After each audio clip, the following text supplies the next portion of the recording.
Hi, my name is Miwa Ishii. I'm a graduate of Costume Design MFA program at University of Tennessee in 2013.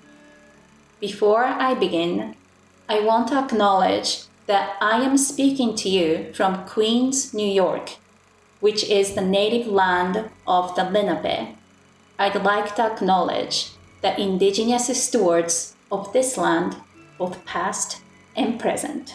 And today, I'm going to talk to you about my costume design for Sweeney Todd for Clarence Brown Theatre in 2012.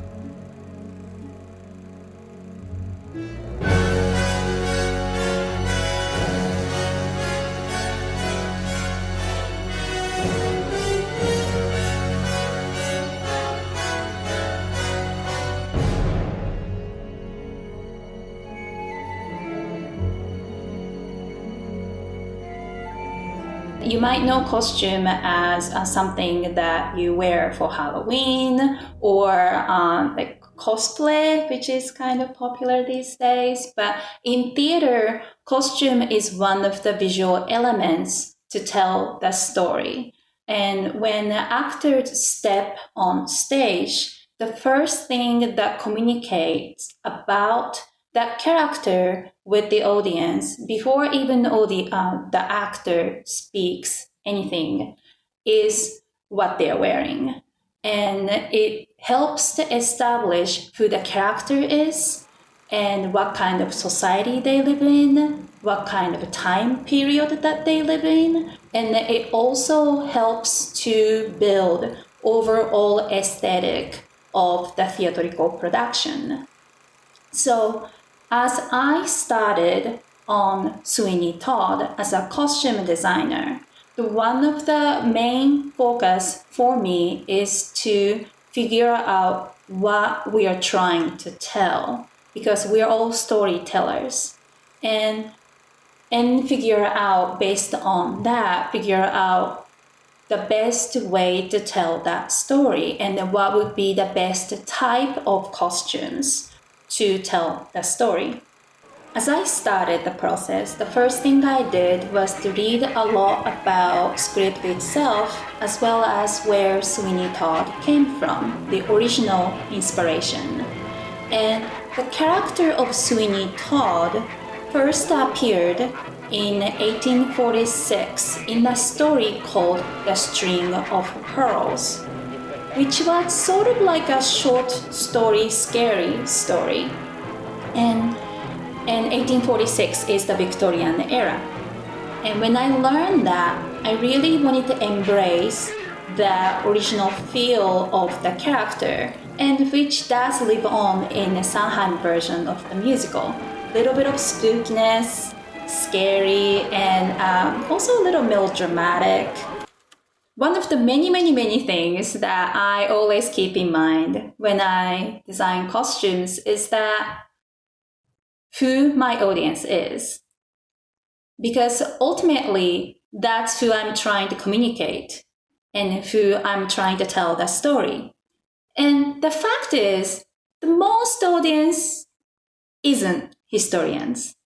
Meaning that while there are certain rules and styles that is true to Victorian era, people wouldn't know what that is. But what is visually pleasing and satisfying and intriguing and interesting, and that could heighten their theatrical experience. And that's what I'm normally after. So with Sweeney Todd as well, like as I was trying to bring in modern elements to bridge the gap and bring visual elements together, including the symphony orchestra, I was also interested in creating the look that would be appealing to modern audience that we had. And so I had a lot of fun creating those looks, taking elements of some real historical garments and then bringing in a different color scheme that was not period accurate, but would fit and serve well with the kind of grand expressions and operatic presentations that we are trying to embrace. And then also play with the length of the skirt or the textures. Mrs. Lovett was wearing fun tights with a stripe or the flowers that did not exist in Victorian era. Everyone knows that. But it just gave more layers and textures and visual interest to overall productions. But when I do design like Sweeney Todd, I try to think about where the point of focus should be when the audience is watching the show. And the act one, everyone had this subdued color, and like the main character, Mrs. Lovett, and Sweeney, their colors are so faded and not that vibrant, because the ones who are supposed to be financially more well off in the story, like a Judge Turpin or his underling, and even Pirelli, like they all had more saturated, vibrant colors. So like I'm kind of establishing that language to say that, so the rich and well-off people have all these colorful stuff, but the poor people have like more faded, saturated, earthy tones, like how Sweeney had only gray tones in the beginning, and Mrs. Lovett had this like faded reddish striped dress that's not very vibrant.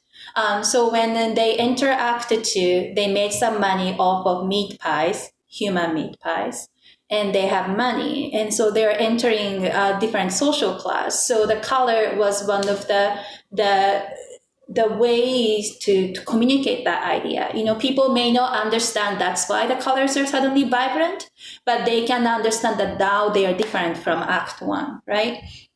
And then the particular color choice that I had for Sweeney was there very deliberately to only give him the red color in Act 2.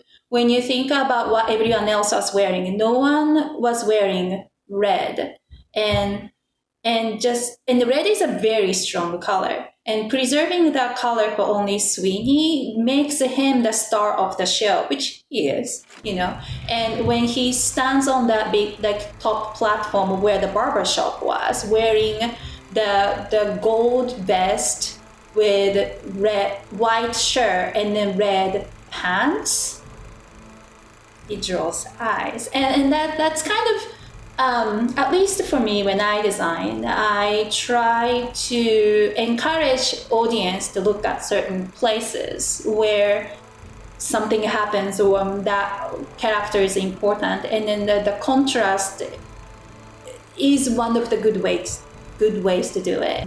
I designed multiple shows for Clarence Brown Theatre through my graduate experience, as well as in 2016 when they brought me back to design Violet, the musical. But Sweeney Todd was such a fun experience, and it holds a special place in my heart. And I'm so glad that I could revisit and look back the design process and then share that with you today. Thank you so much for joining me.